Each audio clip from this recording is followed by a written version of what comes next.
my friends? Thank you so much for joining me today. I thought we'd take a spin through the empties bin because I've just been going through a lot of stuff lately, getting to the end of a lot of various skincare and makeup products, so I thought I would share those things because I think that's just always informative to know someone's opinion after they've totally used something up. Did you repurchase? Did you try something new? So that's what I'm going to talk about today. I'll first let you know what's on my skin since I've already done my makeup today. I've been getting kind of back into this little Kosas trio of things. My Revealer foundation, the Revealer concealer, and also pairing that with the Cloud Set powder. Like, I'm remembering what an amazing combo that is. And I'm also remembering how a full pump of this stuff is almost a little too much. So I go a little less than a pump there, use the concealer in my normal concealer spots, and then I'm using Airy, the lightest shade in this, with my Triangle Powder Puff. And I'm just immediately setting the under eye with that, and it's looking so good. Sometimes I run into these little combos and I love them. I don't maybe use them every single day, but for the last few days I've been on a little kick with that. I'm wearing my L'Oreal True Match Lumi Bronze It today, and the blush is Too Faced. It's the Cloud Crush Blurring Blush. That's a hard one to say, in the shade Velvet Crush. So just kind of a soft neutral blush, really. My highlighter is this amazing little quad highlighter from Laura Geller. I'm not sure if you can still get this, but it combines 4 of her highlights, including French Vanilla. And there's also some more shimmery ones in there too, so I kind of bounced around on that for my highlighter. My lip is this little like lip stain from e.l.f. in the shade Coral Cutie. That's giving me that nice orangey pop. And then on my eyes, Sydney Grace has come out with a bunch of new palettes, and I'm using the Raspberry Kiss one, and these are just, I mean, the quality just does not get better. And I actually really honed in on some of the warmth in here to go with my orangey top today. Also some of this deep color as well in the outer corner, and then I use Shine Bright on the inner part of my lid. But using one of these palettes is just such a pleasant experience because everything's so pigmented, it blends so well. And they're actually doing a Christmas in July sale that just started. It runs from the 24th to August 1st. So you might want to swing by their website and see what some of the new offerings are. But obviously this Raspberry Kiss palette, those are my colors. I love those tones. And yesterday I played around with the Love's Journey palette, which is so, you know, classic neutrals, some really beautiful mattes in here. I love the finished look I did with that also, and that comes in the 2 tones. So when they do a light and a dark, this is the light one that I just showed you, and it'll be some of those like kind of mid-tone basic shades that they'll just shift a little bit deeper to make them more ideal for a deeper skin tone. A lot of times it seems like the statement shades, maybe some of the shimmers or the louder shades in these palettes, those don't tend to be the ones that they switch up, but I really enjoyed that yesterday. Okay, moving into the empties. I got a hair one right off the bat. I just ran out of this one last night and I've already repurchased my backup. This is an oldie but a goodie, this Aussie 3-Minute Miracle. I remember using this back in the apartment days. It says with avocado and jojoba oil, it's paraben free, and it's basically like a deep conditioner you can just use as you're going about your business in the shower. You know, I put this on like the bottom part of my hair. It's kept it really soft. I think it's a must-have during the summer, especially if you're swimming. You're exposing your hair to a lot of chlorine. That can be not so good. I feel like this keeps my hair really, really soft and manageable, and definitely not too greasy. I keep it to the bottom part of my hair because my scalp can show oil quicker with fine straight hair. But, you know, you can leave it in, shave your legs, do a body scrub, do an in-shower mask, whatever, and then just rinse it out, and it smells so good. The most richly sweet kind of tropical scent. I love it so much. So yeah, I've already repurchased that. I used up all of this micellar water from La Roche-Posay. It's their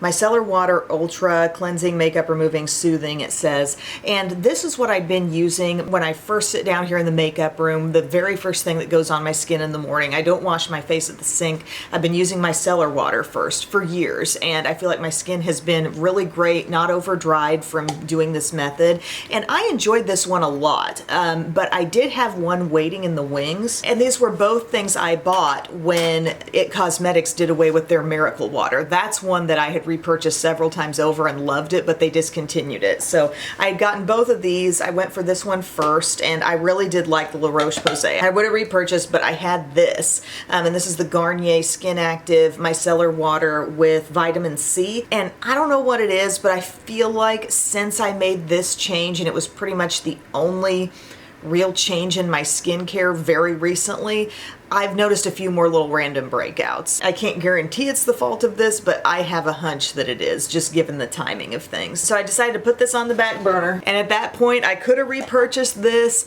but I thought, let's go back to good old Bioderma, because it's been some years since I've used this, and I remember loving this. This is like a flawless micellar water. I know a lot of people absolutely swear by this, and this is a big old like 16.7 fluid ounce bottle. I got it from Amazon, and I'm going to be using that for the foreseeable future. I know I enjoyed it in the past when I was searching for something after the It Cosmetics. I guess I just kind of forgot about it, but I'm back. I ran out of my sunscreen. This is the Supergoop Every Single Face Watery Lotion with SPF 50. Love this stuff. I got one for my mom when she was asking about, you know, what's a good SPF for under makeup. That's not going to really like drastically alter your skin's texture and make it hard to blend foundation in on top. There are a lot of really effective sunscreens, but maybe they leave a white cast or whatever, and she loved the fact that this was so thin and so easy to use. So I got her one, I got me another one, so yeah, I'm a believer in that. I love that stuff. I also repurchased the e.l.f. Whoa Glow. I just have that in a little size, and I realized I really love it, and I'm keeping that one for my travel bag, and I now have a full size in my makeup area as well, and that's an SPF, what's the SPF level in that? 30 on that. Another skincare near empty. I'm literally scraping the bottom of the jar on this. You can see there's a tiny bit left. By the end of this week, this is going to be completely gone, but this is a super-sized jar of Bobbi Brown Vitamin Enriched Face Base, and this is like my morning moisturizer. So after I put my serums on, this is what I use, and then after that, I do eye cream and the SPF that I just mentioned. And I love Vitamin Enriched Face Base. I love the smell. Oh, it's kind of like citrusy. It's rich. It's not maybe something I would recommend for super oily skin. I feel like using a rich, creamy moisturizer in the morning truly makes a difference with the different foundations you put on top. I think it causes so many different foundations that I use to work and look good because the skin is so well prepped and hydrated. But it is rich. It's thick. I remember when I got this supersize, I thought, oh, it's going to be ages before I run through that. Well, I use it every single day, and you do go through it. So I am going to repurchase that. I don't happen to have one on hand right now, but that's probably on tap to be repurchased this week. I've talked about this in some past videos, but these Glossier serums, I went through these and did not repurchase this time around. Previously, these had been repurchased several times over, but I replaced them all with serums from The Ordinary, and I'm so happy with those. I truly feel like they've been awesome. So I was able to replace my hyaluronic acid with a hyaluronic acid from The Ordinary, the niacinamide and zinc, and then also the vitamin C.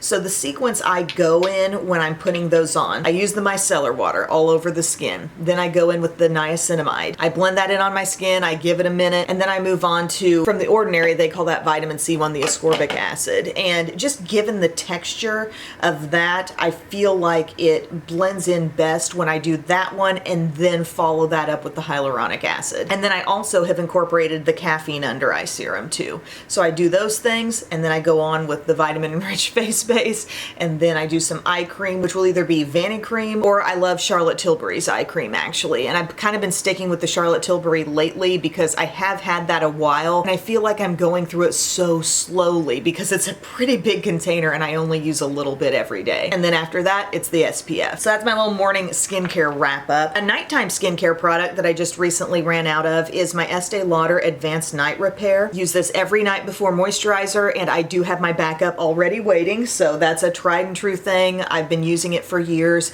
and one of the biggest things I noticed when I started using this, I remember having those little, I think they're called milia, like little bumps that aren't necessarily zits, but they're just kind of like under the surface, and they contribute to a not so smooth looking skin appearance. And when I started using this every single night, I felt like my skin's texture improved a lot. Definitely the kind of thing I would not be without. Oh, I wanted to mention, when I was talking about vitamin enriched face base, if you're looking for a more affordable alternative, I'm not calling it a dupe. It's not as rich as that, but it's a pretty satisfyingly rich moisturizer, and I use it at night, and it's e.l.f.'s Holy Hydration. I did run out of one of those, but I didn't get it up here in the empties bin. I use that every night, and if need be, I would use that in the morning as well if I didn't feel like repurchasing the Bobbi Brown. I've got one of these EOS Shea Better hydrating hand sanitizers in here. This is the coconut one. There's a berry one as well. These are awesome. A great non-drying hand sanitizer if you need one of those in your office, at your desk, in your house. We really love this stuff. So many just general classic hand sanitizers can really dry your hands out. There's just been so much skincare here. I gotta burn through some of this other stuff. I did go through my e.l.f. Hydrating Camo Concealer,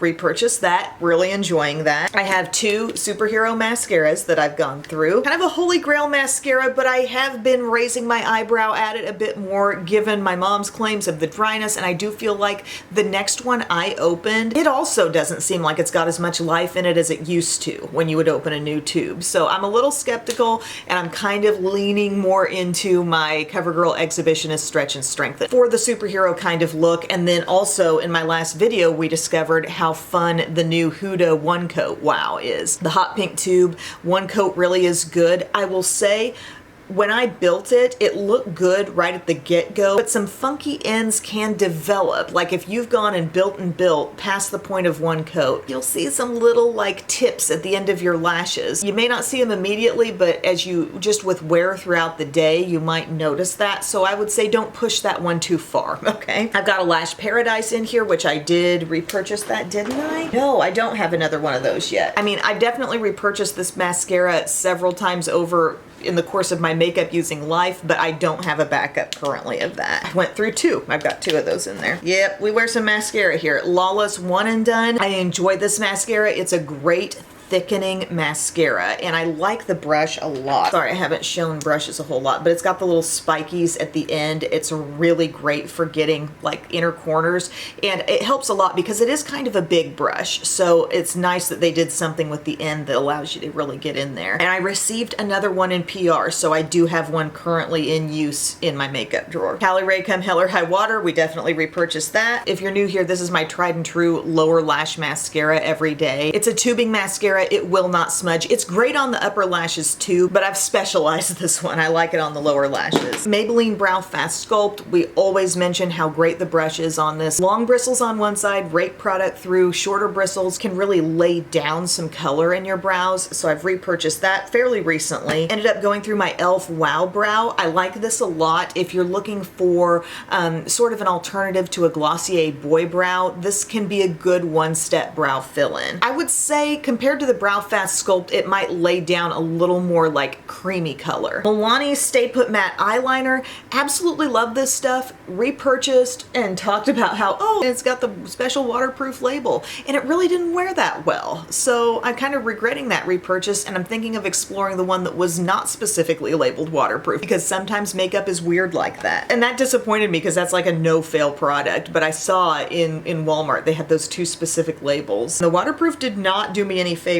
Last thing in my bin is this Brow Stylist Definer from L'Oreal, which I have in the dark brunette shade. And I did not repurchase this, not because it was bad, it's really a fine pencil, but there are so many pencils like that, right? And I've got several skinny ones currently in my rotation from CoverGirl, from e.l.f. I say it all the time, but every brand's got one, so find the shades that work for you, but there's not a massive amount of difference between those. So yeah, I told you I've been going through some stuff. Hopefully this is a good little update, really on a lot of skincare things. And as far as my nighttime skincare goes, again, I've been using the Advanced Night Repair followed by e.l.f. Holy Hydration.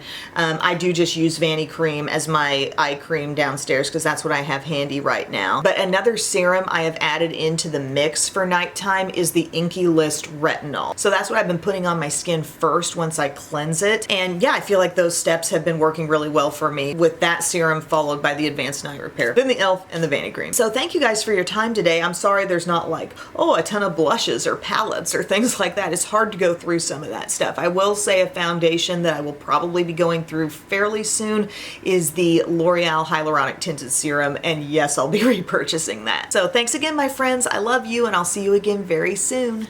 Bye.